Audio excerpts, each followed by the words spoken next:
long before voices could travel through the air, before music could arrive in a room without musicians, before news could cross oceans in seconds, the world was quiet in a very different way.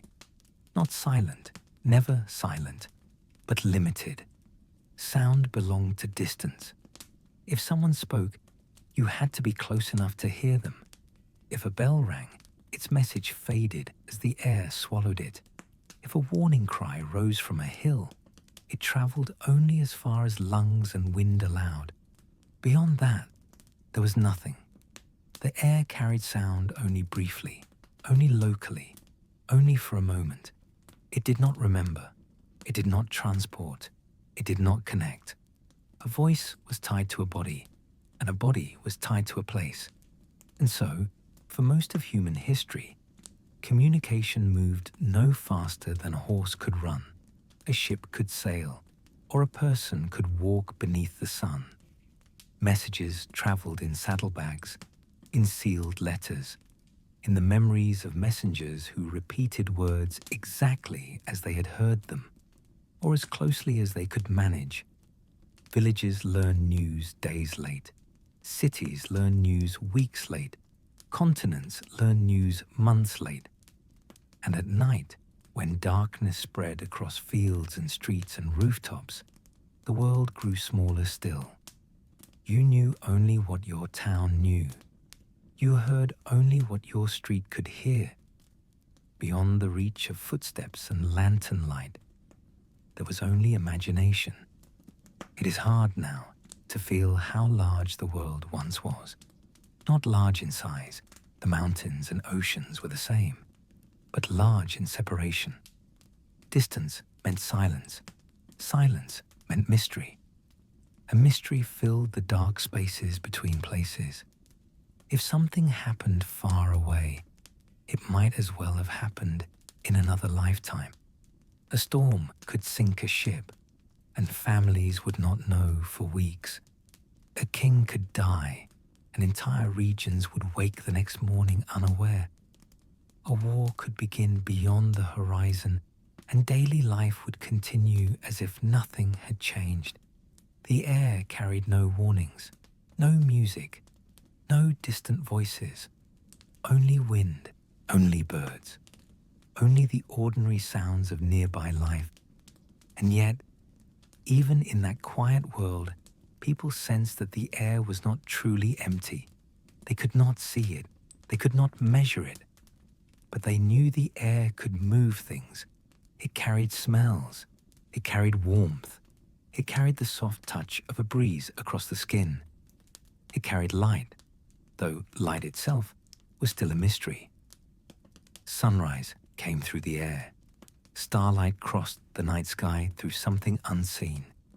So perhaps some wondered, quietly, slowly, over centuries. Perhaps the air held more than wind. Perhaps it held invisible movements, too small to notice, too gentle to feel. These thoughts were not urgent. They did not disturb daily life. Farmers still rose with the sun. Blacksmiths still worked by firelight. Candles still burned down in quiet rooms. Life moved at the speed of footsteps and seasons. But curiosity has a way of drifting forward, even when no one is rushing. And somewhere in the long unfolding of human thought, a gentle idea began to form, not loudly, not dramatically, just a possibility. What if space itself was not empty? What if it was filled with tiny, constant motions, waves, vibrations, too subtle for the senses? The idea did not yet have a name. It did not yet have proof. It simply existed like a distant shoreline in the fog, unseen but suspected. For now, sound still belonged to mouths and ears, light still belonged to sun and stars, and night still wrapped the world in a deep, undisturbed quiet. When evening came, people closed doors, dimmed lamps, and withdrew into small circles of light. Outside those circles, the dark remained untouched by voices. A lullaby sung in one house did not drift into the next village. A story told by a fireplace did not cross the valley. Music played on a violin faded at the edge of the street. The world slept in fragments, not together. Each home in its own pocket of sound. Each town in its own island of awareness. And if you had stood on a hill at night, looking out across fields and rivers and distant settlements, you would have seen only darkness dotted with faint lights. You would not have heard the conversations inside those homes. You would not have heard the songs, the laughter, the quiet murmurs. All of it remained trapped within walls and within air that could not yet carry voices far. It was a world where presence meant proximity.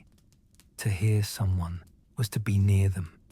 To know something was to be there when it happened. And yet, this quiet limitation was also a kind of peace. No constant stream of distant events, no voices interrupting the night, no invisible currents filling rooms with unseen signals, just the soft rhythm of wind in trees, the creak of wood as houses settled into darkness, the distant bark of a dog fading into stillness. A slower world, a heavier silence. But silence has a way of inviting questions, and as centuries passed, thinkers began to look more closely at light, at electricity, at magnetism, strange forces that seemed to move without touching. They noticed that magnets could influence one another without contact, that sparks could leap through air, that lightning could split the sky and travel through space with terrifying speed. These were hints, not answers, but hints. Signs that the air might be more than emptiness. Signs that unseen things might be moving through it all the time. Still, daily life remained unchanged. Candles flickered, fires burned, letters traveled by hand. The world was on the edge of something, but no one yet knew how close they were. For now, night continued to fall in the old way. Families gathered close, voices stayed near, stories belonged to rooms, not to horizons, and the great dark spaces between places remained filled with quiet, waiting for the moment when humans would discover that the air itself could carry whispers across the world. But that moment had not yet arrived. For now, there was only the gentle mystery of invisible possibilities, and a quiet world where every voice belonged to the place it was spoken. And in that stillness, the future of radio was already silently waiting in the air. And so, the world remained quiet in the old way, with voices bound to breath and distance bound to footsteps, while slowly and almost unnoticed, a different kind of discovery was unfolding. It did not begin with sound. It did not begin with music. It began with curiosity about forces that no one could see. In the 1800s, long before anyone imagined news drifting through the air or songs arriving from nowhere, scientists were trying to understand electricity and magnetism, two strange behaviors of nature that seemed to act at a distance. A magnet could pull on iron without touching it. A spark could leap across a gap in the air. Lightning could cross the sky in an instant, as if space itself offered no resistance. These were not gentle observations. They were dramatic, sometimes frightening. But behind the flashes and sparks was a quiet question. How do these forces move through empty space?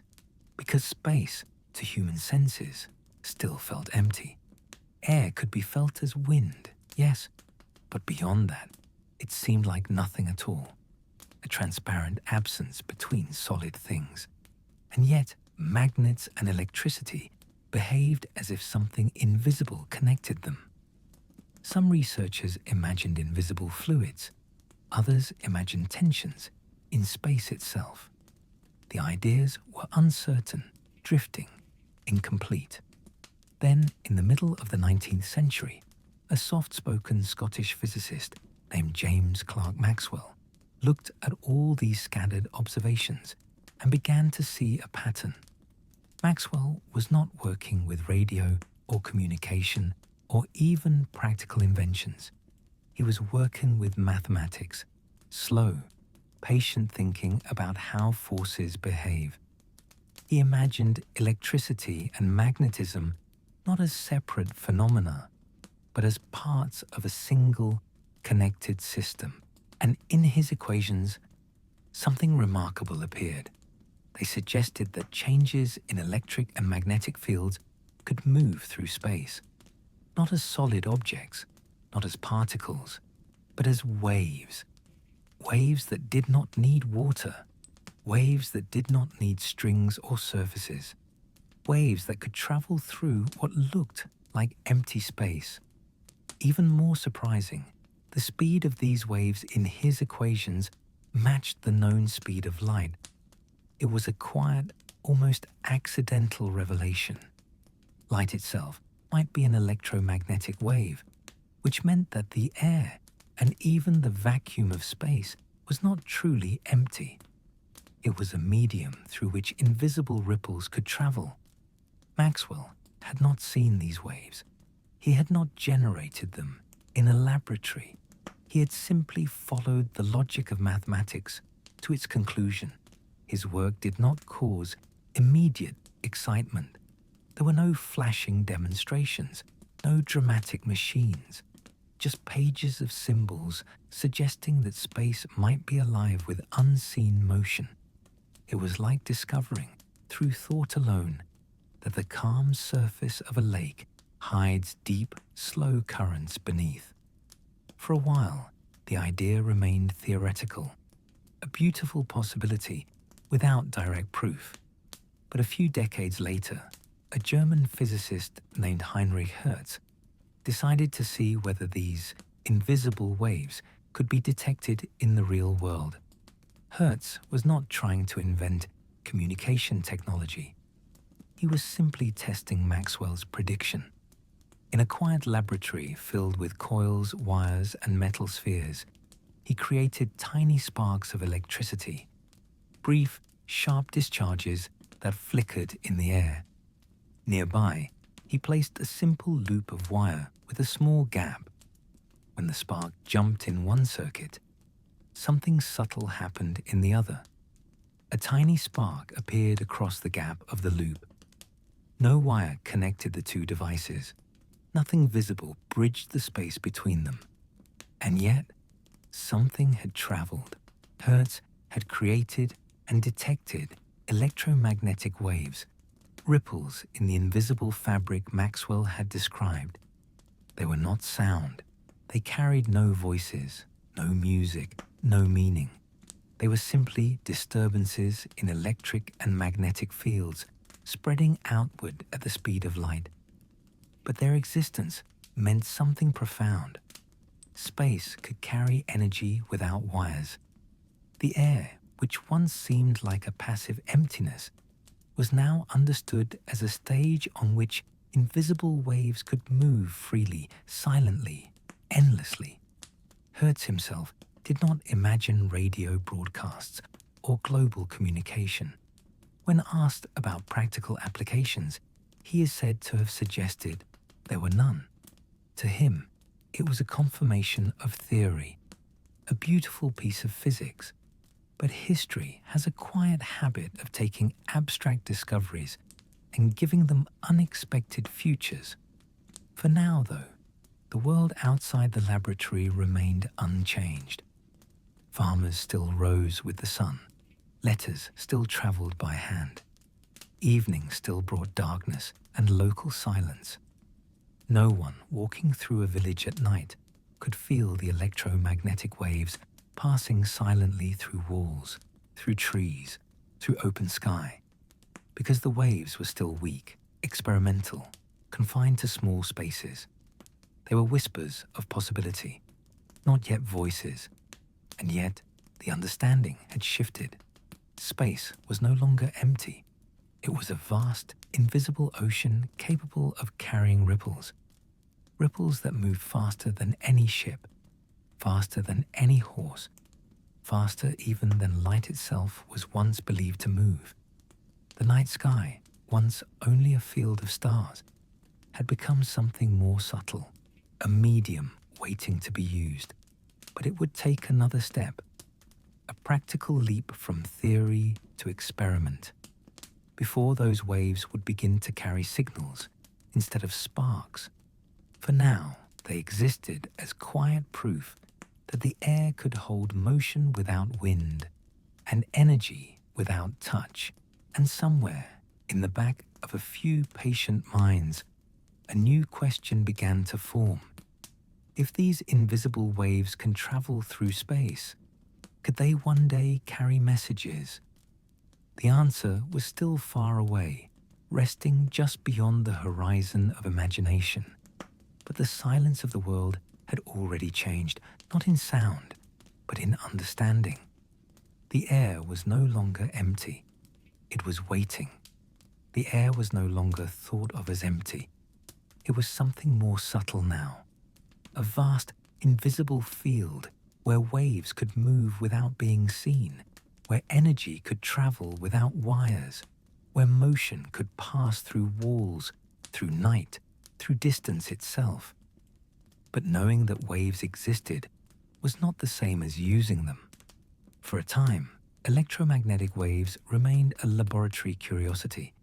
Tiny sparks, small devices, quiet experiments carried out on wooden tables under steady lamplight. Outside those rooms, the world still moved at the old speed. Horses carried mail, ships carried news, voices still faded at the edge of hearing. And yet, in workshops and university halls, a few patient experimenters began to wonder whether these invisible waves could be guided, controlled, shaped into something more than proof. The earliest attempts were simple, almost crude. A metal sphere, a coil of wire, a sudden discharge of electricity. When a spark jumped across a small gap, it did more than flash and vanish. It created a brief, sharp disturbance, a ripple that spread outward into space. The ripple was invisible, silent, gone in an instant. But if another device was placed nearby, just the right shape, just the right size, it could feel that ripple, like a leaf trembling when a distant stone touches the surface of water. The detectors were delicate. A tiny spark in a small loop of wire, a faint click in headphones, a brief movement of a needle. It was not sound being sent. Not yet. It was presence, a signal that something had happened. One spark here, another spark there. Yes, no, on, off. It was the simplest form of communication, a rhythm of interruptions in the quiet. Among the people drawn to these experiments was a young Italian inventor named Guglielmo Marconi. Marconi was not a theoretical physicist. He was practical, patient, and fascinated by the idea that these invisible waves might carry messages over real distances. He worked not in grand halls, but often in open fields, on rooftops, near coastlines, places where space stretched wide and unobstructed. He raised wires high into the air. He connected batteries, coils, metal plates, and at one end, he created sparks. At the other end, sometimes hundreds of meters away at first, a detector would respond, a faint sign that the wave had arrived. It was fragile work. Weather interfered, equipment failed, signals faded. But slowly, quietly, the distance grew. From one room to another, from one building to the next, across a field, across a hill. Each success was modest, almost invisible to the outside world. No crowds gathered, no music played, just the quiet satisfaction of a signal received, where no wire connected sender and receiver. The messages themselves were not voices. They were patterns, short bursts and longer pauses, the language of Morse code. Dots and dashes, presence and absence, a human thought reduced to rhythm. But even in that simple form, something profound had happened. Information had crossed space without traveling through matter. No horse, no ship, no messenger, just a ripple in the invisible structure of the air. At first, these signals traveled only short distances, but experimenters began to learn how to make them stronger. They improved antennas, long wires reaching upward as if trying to touch the sky. They refined transmitters, shaping sparks into more reliable pulses. They built better detectors, more sensitive to faint disturbances. The night became a laboratory. Out in open fields, under quiet stars, operators listened for the faint clicks that meant a distant spark had arrived. The air, once empty, now carried brief disturbances, tiny artificial ripples among the natural stillness. And yet, to anyone walking nearby, nothing seemed different. No sound, no light, no sign that messages were passing overhead. Invisible communication had begun, quietly, almost shyly. Marconi pushed further. He moved his experiments to coastlines, where water stretched wide and unobstructed. He wondered if waves could travel beyond the curve of the earth, beyond the line of sight. Many experts doubted it. They believed the waves would simply continue upward into space. But the Earth's atmosphere, it turned out, had its own subtle properties, layers that could bend and guide certain radio waves, though no one yet fully understood why. In 1901, Marconi attempted something that seemed impossible at the time, to send a wireless signal across the Atlantic Ocean. The equipment was simple by modern standards. The signals were faint, the outcome uncertain. On one side of the ocean, sparks leapt between metal contacts. On the other side, far beyond sight, an operator listened in the cold air of a windswept station. And through the noise, through static and interference, 3 faint clicks were heard. The Morse code letter, S, short, short, short. It was not a conversation, not music, not a voice, just 3 tiny interruptions in silence. But they had crossed an ocean. The world did not change overnight. Villages did not suddenly fill with wireless receivers. Homes did not yet glow with the sound of distant voices. But the barrier of distance had been pierced. Signals could leap beyond horizons, beyond mountains, beyond the curvature of the earth itself. The air had become a pathway. Still, these early wireless signals felt more like sparks in darkness than like a new dawn. They were technical, specialized, understood by few, but beneath their simplicity lay the beginning of something gentle and enormous. A future where voices would no longer belong only to the rooms where they were spoken. For now, though, the night remained mostly quiet. Somewhere, in a remote station, an operator adjusted his headphones. Somewhere else, a spark jumped, sending another invisible ripple outward. Dot dash. Pause. The first whispers of wireless communication drifted through the dark, unseen, unheard, but no longer impossible. And the air, once thought empty, was slowly learning how to carry meaning. The first wireless signals were small and uncertain. Faint clicks in headphones, sparks in distant darkness. But even in their simplest form, they carried something powerful, the ability to cross distance without delay. And nowhere did distance feel more vast, more isolating than at sea. Out on the open ocean, a ship was a world unto itself. Steel hull, wooden decks, engines humming below, wind moving endlessly across the water. beyond the railings, nothing but horizon. For centuries, ships had traveled this way, alone once they left sight of land. If trouble came, there was no quick call for help, no warning sent ahead, no reassurance from shore. A vessel in distress relied on what it could signal with flags by day, or lanterns and flares by night. But those signals only helped if another ship happened to be nearby, close enough to see. Otherwise, the ocean kept its silence. Wireless telegraphy changed that quiet isolation in a subtle, profound way. By the early 1900s, more and more ships began carrying radio equipment, not for entertainment, not for news, but for communication. A small cabin, often near the bridge, a desk crowded with instruments, coils, switches, headphones, and an operator, awake while others slept. These radio operators lived in a different rhythm from the rest of the ship.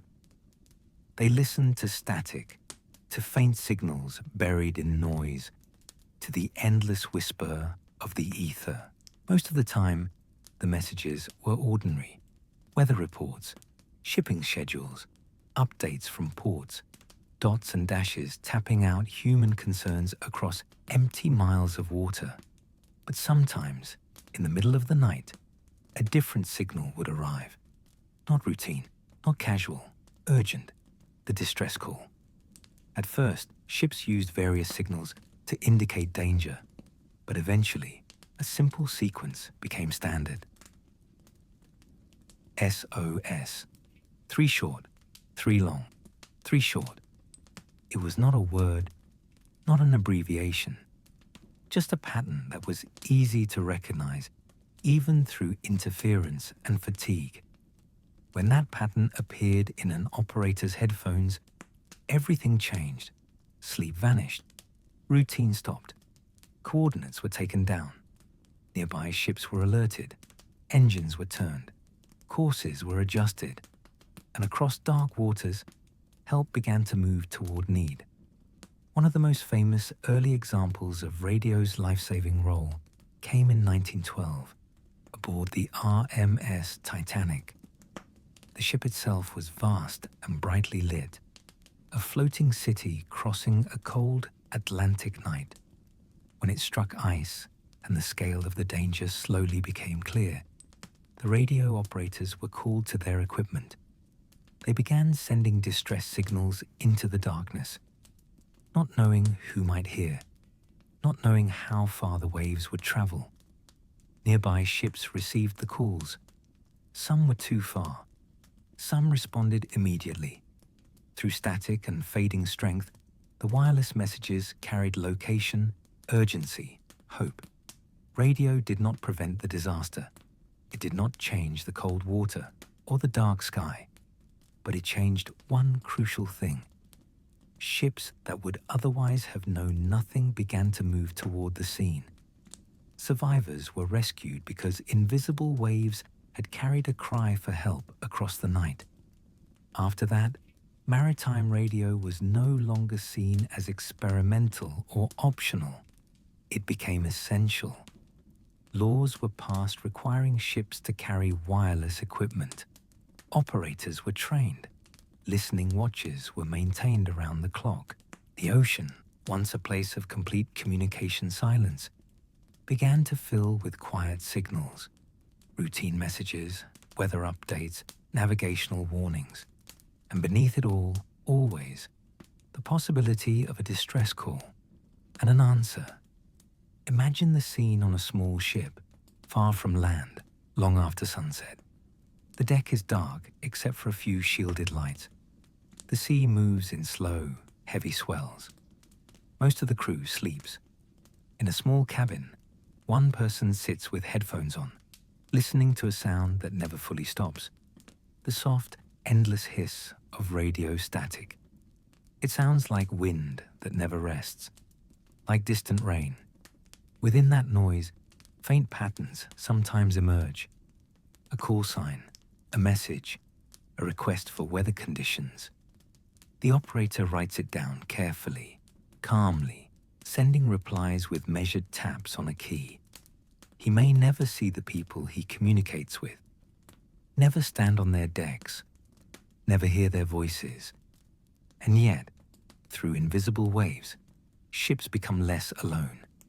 The ocean does not grow smaller, but it grows quieter in a different way, less isolated, less cut off from the rest of humanity. Radio at sea was not glamorous. It was not entertainment. It was vigilance, connection. A thin, invisible thread stretched across moving water. And slowly, almost without people noticing, the idea that voices and signals could travel beyond sight became less mysterious. If a message could cross an ocean to save lives, perhaps one day it could cross cities, homes, and rooms. But that would come later. For now, radio belonged to night watches, to headphones in dim cabins, to steady hands tapping out messages over dark water. Invisible waves passed silently over the sea, carrying urgency, routine, reassurance, and the great empty distances between ships were no longer entirely silent.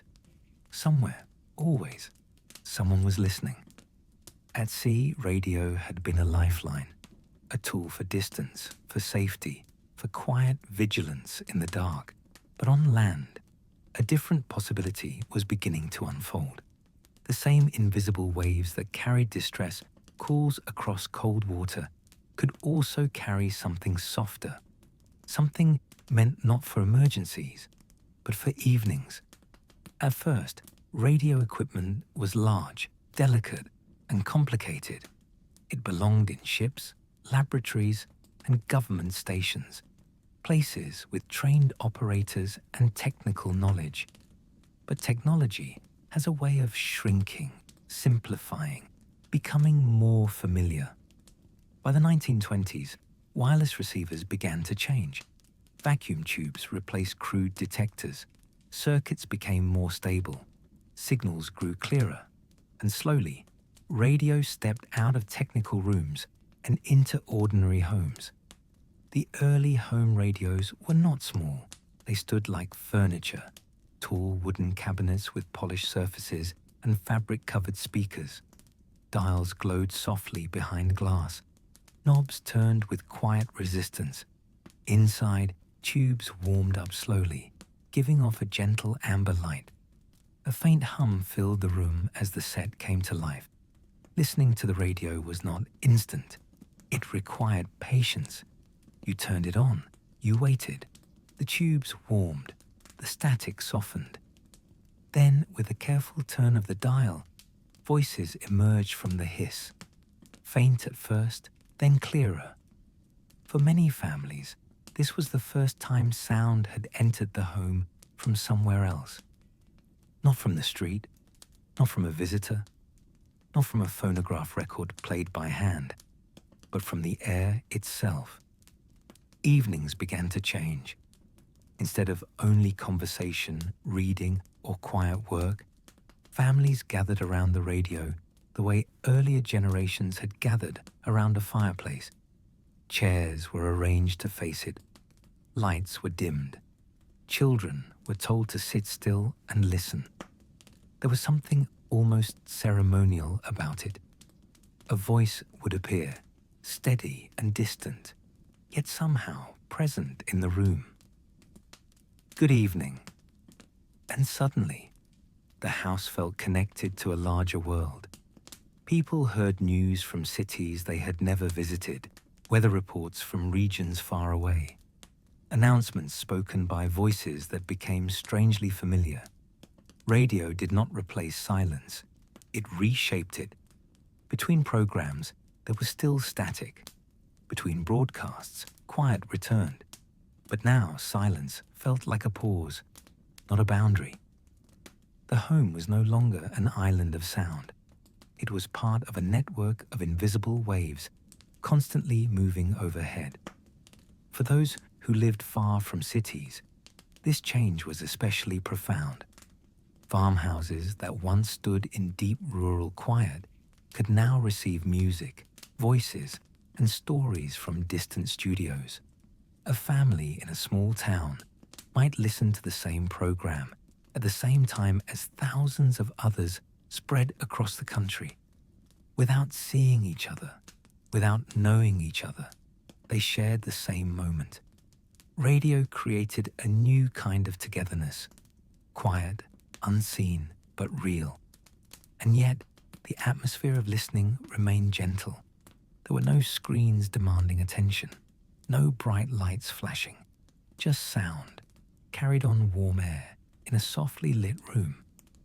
People often listen while doing other things, knitting, writing letters, polishing shoes, drifting towards sleep in an armchair. The radio did not insist. It accompanied. Late at night, the tone of broadcasts softened. Voices grew calmer. Music slowed. The glow of the dial became part of the room's atmosphere, a small constellation of light in the dark. Children fell asleep to distant voices.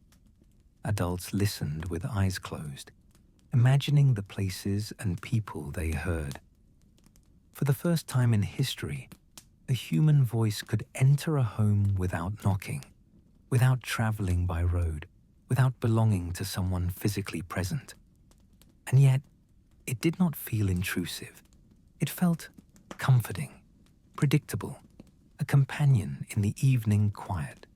The same air that once held only wind and the sounds of nearby life now carried stories, music, and news across entire nations. Invisible waves passed through walls and windows without disturbing anything, gentle currents in the night. The radio became a piece of furniture, a habit, a background presence woven into daily life. People began to plan their evenings around broadcasts. Favorite programs had set times. Announcements were anticipated. The home had not become louder. It had become more connected. And in that connection, a new rhythm formed. Daytime bustle, evening gathering, nighttime listening. Somewhere far away in a studio, a voice spoke into a microphone. Moments later, that voice rested in thousands of quiet rooms, not seen, not touched, just heard. And in those softly lit spaces, the world felt a little closer, a little less distant, as invisible waves drifted gently through the dark, carrying human presence from one home to another. At first, radio had carried signals, then voices, announcements, news, greetings from unseen studios. But one evening, in living rooms warmed by lamplight, something else slipped through the static. A violin. Not in the room, not in the street outside. Somewhere far away, a musician drew a bow across strings. And moments later, the sound unfolded in homes that had never heard that instrument in person. It felt almost impossible. For centuries, music had required presence. You had to sit near the performer, in a hall, in a church, in a small gathering where sound moved only as far as walls allowed. Even recorded music on early phonographs came from a physical object, a disc you could hold, a needle you could place by hand. But radio dissolved that connection. Now music arrived without an instrument, without a stage, without visible performers. It simply appeared. Families would sit quietly as orchestras played from distant cities.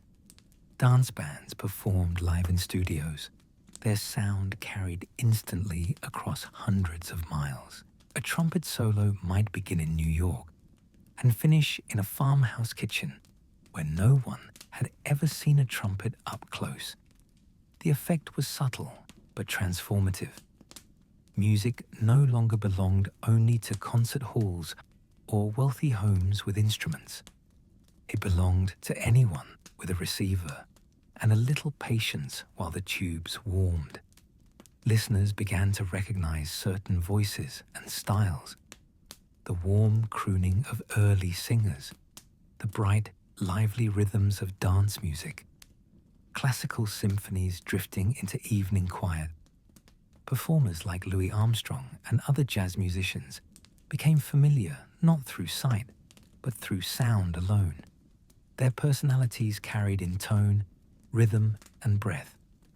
Opera arias, once heard only in grand theatres, could now reach modest living rooms, where families listened in stillness, imagining velvet curtains and shining chandeliers far away. Music over radio was different from music in person. It was smaller, compressed by microphones and transmitters. The room did not shake with live sound, but it had its own intimacy. Voices felt closer, almost whispered. Instruments blended softly into the background of domestic life. People cooked while orchestras played. They wrote letters while pianos drifted through the air. Children fell asleep on sofas while slow melodies filled the room. Radio did not demand applause. It did not expect silence between movements. It allowed music to become part of the fabric of ordinary time. And for many, this was their first experience of styles they might never have encountered otherwise. A rural family might hear jazz from a distant city. A factory worker might listen to a symphony after a long shift. A child might hum a tune learned not from a teacher, but from the air itself. Music began to travel the way weather did, moving invisibly, arriving unexpectedly, changing the atmosphere of a room without warning. Late at night, stations often played slower programs, soft dance bands, string ensembles, gentle vocalists singing close to the microphone. The house would be dark, except for the dial's quiet glow. Somewhere, far away, musicians performed under studio lights. Here, in the listening home, someone leaned back in a chair, eyes closed, letting the sound wash over the edges of thought. Music from nowhere, music with no visible source. It softened the boundaries between places. A melody begun in one city ended in another town's quiet bedroom. A song sung into a microphone drifted through open windows, across rooftops, into the night air. And still, the waves remained invisible. No one could see the paths the music traveled. It passed through walls, through trees, through sleeping neighborhoods. Unnoticed, except where a receiver turned those waves back into sound. The world had not grown louder. It had grown more connected through gentleness. And as listeners grew used to music arriving from afar, their ears grew more comfortable with this invisible companionship. The radio was no longer just a source of information. It was mood, atmosphere, a presence that filled the quiet without breaking it. Some nights, after the music ended, the static returned, soft, steady, like distant wind. And in that hush, the memory of the melody lingered, as if the air itself had learned how to hum. Soon radio would carry not only music and news, but stories, entire worlds built from sound alone. But for now, it was enough that a violin, a trumpet, or a human voice could travel unseen through the dark and arrive gently in a room where someone listened with their eyes closed. As music drifted through living rooms and familiar voices became part of evening routines, another quiet shift was taking place. For most of history, news had traveled slowly. Events happened first. Understanding came later. A battle might be over before nearby towns even knew it had begun. An election decided before distant villages heard the candidates' names. Storms, discoveries, celebrations. All of it arrived late, softened by time and distance. People learned about the world in layers of delay. Newspapers helped, of course. Printed words carried information farther and faster than word of mouth ever could. But even newspapers required time. Time to write, to print, to deliver. Morning papers told yesterday's story. Radio changed the rhythm. For the first time, events could be described while they were still unfolding. Not instantly in the modern sense, but close enough that the gap between happening and hearing began to shrink. In studios, announcers sat before microphones with sheets of paper and quiet concentration. They spoke clearly, calmly, often in measured tones designed to be understood through static and imperfect reception. Here is the news. Those simple words began to carry weight. Families gathered not just for entertainment, but to listen for updates about the wider world. Weather reports warned of approaching storms. Election results were shared as they arrived. Speeches were carried from capitals to countryside homes. The voice of a single announcer could now reach thousands at once, entering kitchens, parlors, and bedrooms with the same steady cadence. There was something deeply human about it. Unlike printed text, which sat silently on a page, radio news was spoken. It had breath, pauses, tone. Listeners could hear urgency, calm, gravity, not through dramatic performance, but through subtle shifts in voice.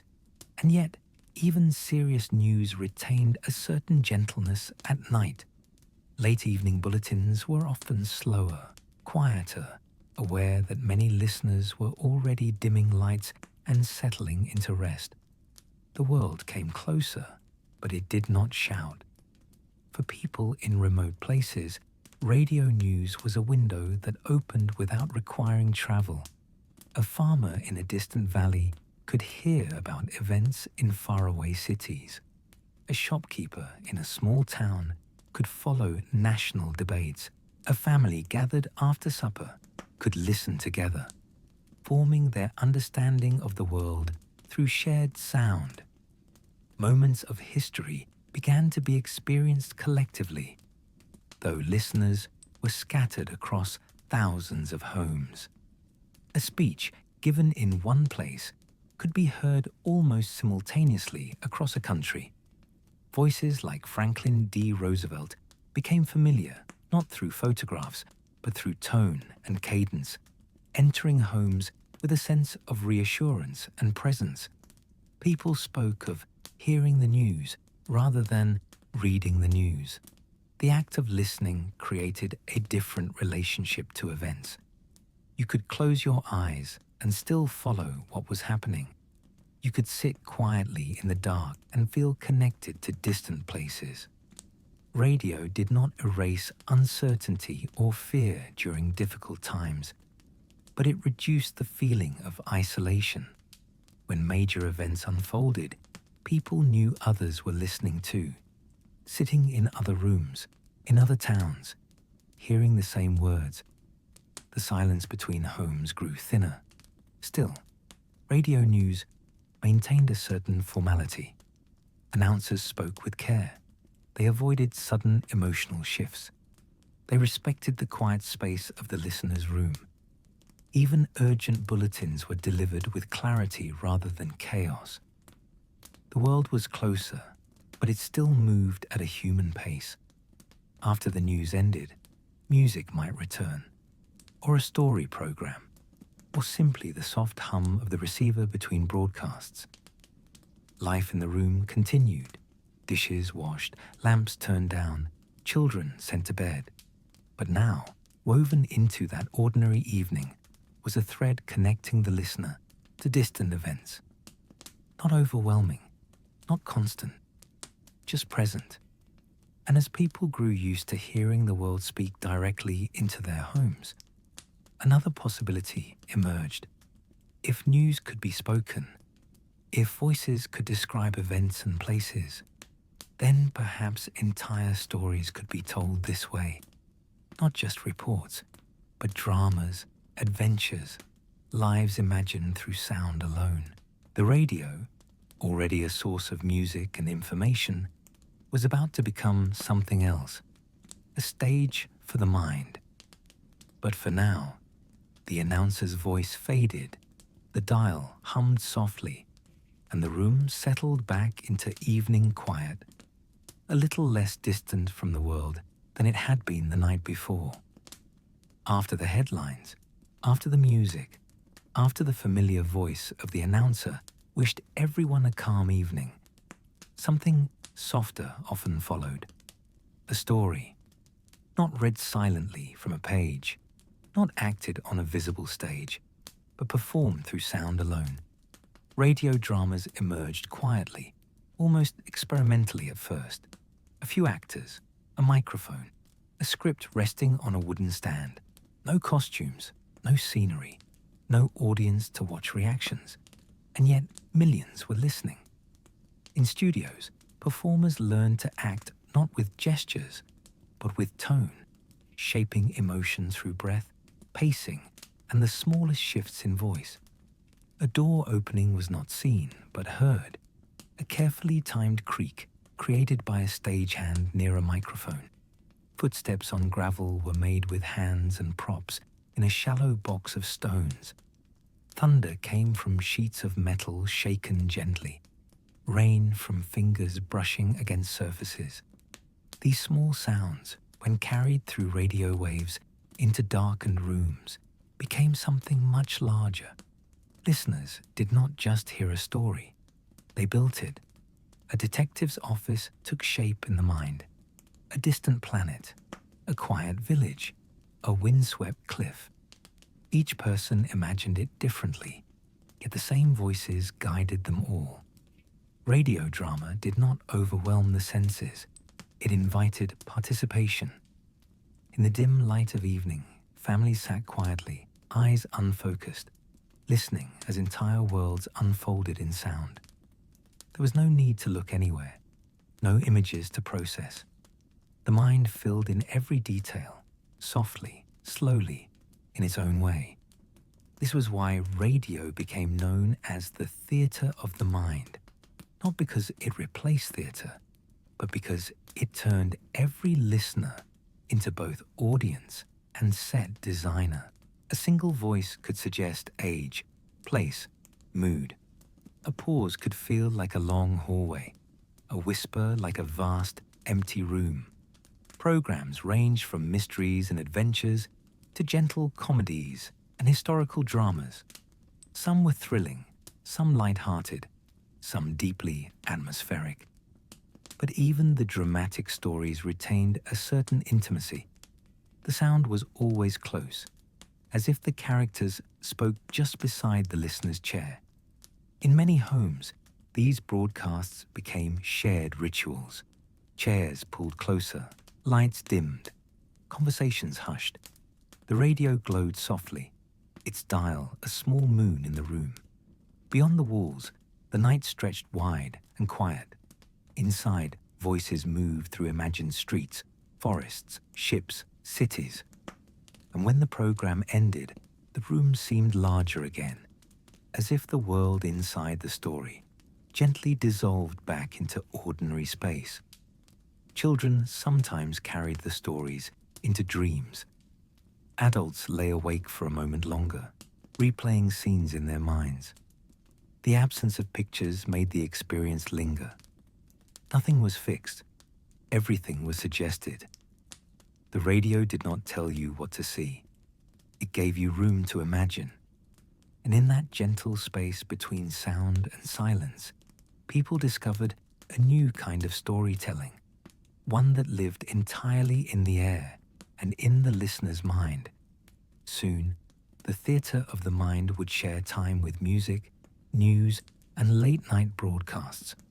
But for now, as the actor's final lines faded and the announcer's calm voice returned to close the program, the room settled back into quiet. Only the soft hiss of static remained, like distant wind in unseen trees. And somewhere, far away, another studio prepared another story, ready to travel through the dark to anyone listening. Late at night, when the house has gone quiet and the day has folded itself away, the radio remains awake, not loudly, not urgently, just present. In a dim room, long after conversations have ended and footsteps have faded down hallways, a single device glows softly on a wooden table. Its light is not bright like daylight, not sharp like an electric bulb. It is warm, amber, steady. The dial shines like a small horizon at dusk. Numbers curve across the glass. City names are written in fine print. Places near, places far, some familiar, some mysterious. London, Paris, Berlin, New York. Names that feel like distant stars. A hand reaches out and turns the knob. There is resistance, gentle and mechanical. A quiet texture in the movement. And as the dial shifts, the sound in the room changes. Static, soft, endless, like wind brushing through tall grass. Not silence, never silence, but a blanket of sound that asks for nothing. Then, faintly, a voice appears and fades and returns as the dial moves. A fragment of music, a few words in a language not quite understood, a burst of orchestral sound that slips away again into the night. Tuning a radio at night is not like choosing a program. It is like searching the sky. Each station is a distant signal, floating invisibly through darkness. Some are strong and clear. Others flicker at the edge of hearing, wavering like candlelight. The listener does not rush. There is no need. The world has slowed to match the hour. Outside, the streets are empty. Inside, furniture rests in shadow. Curtains hang still. Only the radio moves, not physically, but in presence, in sound. The glow of the dial becomes part of the room's atmosphere, like embers in a fireplace long after the flames have died down. Somewhere far away, in another city, another building, a person sits in a studio. They speak softly into a microphone. They choose records. They adjust levels with slow, practiced hands. They do not know who is listening. They cannot see the rooms their voices enter.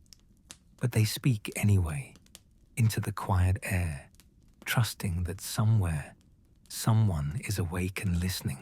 And in this room, that voice arrives like a distant companion, not demanding attention, not filling every corner, just there.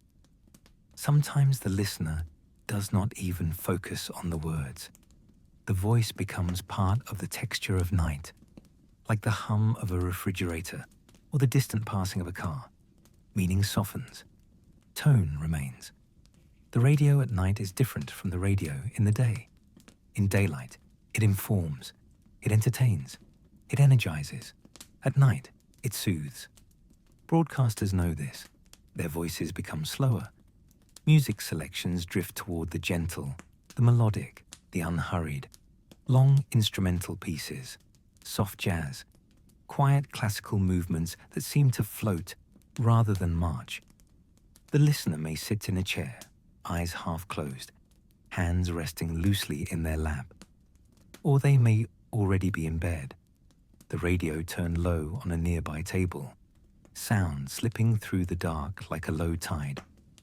Between stations, the static continues, a soft ocean of sound that fills the spaces between signals. That static is not empty.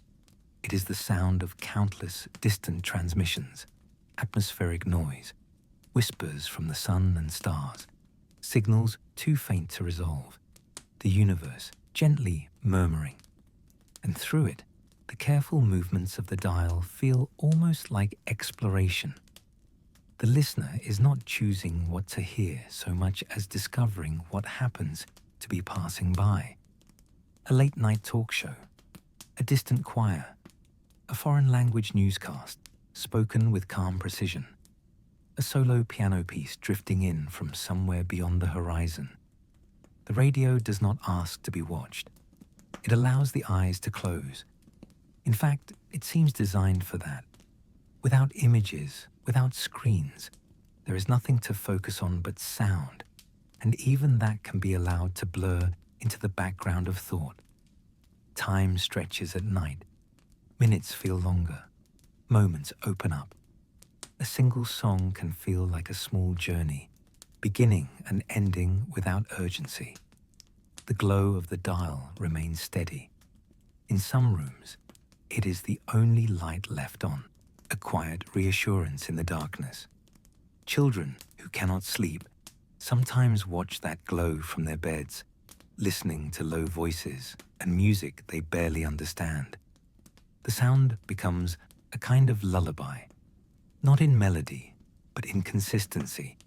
Nothing sudden, nothing sharp, just a gentle flow of human presence carried through invisible waves. The radio at night does not insist that you stay awake. It keeps company while you drift. A listener may begin to follow a conversation, then lose track as thoughts wander. They may return to awareness during a familiar song, then drift again as the melody fades. Sleep comes not as a switch, but as a slow tide, and the radio flows alongside it. Somewhere, a host reads a poem. Somewhere else, a jazz trio plays a piece recorded decades earlier. The past and present mix freely in the air, carried without weight across cities and countryside alike. A person in an apartment building and another in a farmhouse miles away may both be listening to the same low broadcast, unaware of each other, yet sharing the same quiet soundscape. The world feels large and small at once, large in distance, small in shared experience. The dial hums softly. Occasionally, a station fades, replaced by static, and the listener gently adjusts the tuning, bringing the voice back into focus. It is not frustration. It is part of the ritual. Night listening is patient. The radio does not promise perfection. It offers presence. And that presence is enough. The room breathes slowly. Shadows remain still. The glow of the dial reflects faintly off polished wood, off picture frames, off the glass of a window that now shows only darkness outside. If someone were to walk past the house, they would see nothing but a darkened structure. They would not know that inside, invisible waves are carrying music across the ceiling, over chairs, past sleeping forms. They would not hear the quiet voice slipping through the room like warm air. The radio belongs to those who are awake between worlds, not fully in the day, not fully in sleep. It is a companion for insomniacs, night workers, dreamers, and those who simply like the feeling of not being alone in the dark. In the early hours, when even broadcasters grow quieter, the sound sometimes becomes more sparse. Long instrumental tracks, soft-spoken dedications, the low murmur of a host speaking as if not to wake anyone. The listener may no longer be fully aware. Dreams begin to blend with sound. A melody becomes a landscape. A voice becomes a figure walking through memory. The boundary between the room and the imagination softens. And still, the dial glows. Steady, patient, warm, a small sun in the night. Eventually, the program ends. The voice says, "Good night." Music fades. Static remains, soft, endless, like distant wind across open land. Some listeners reach over and turn the radio off. The glow disappears. The room settles into deeper darkness.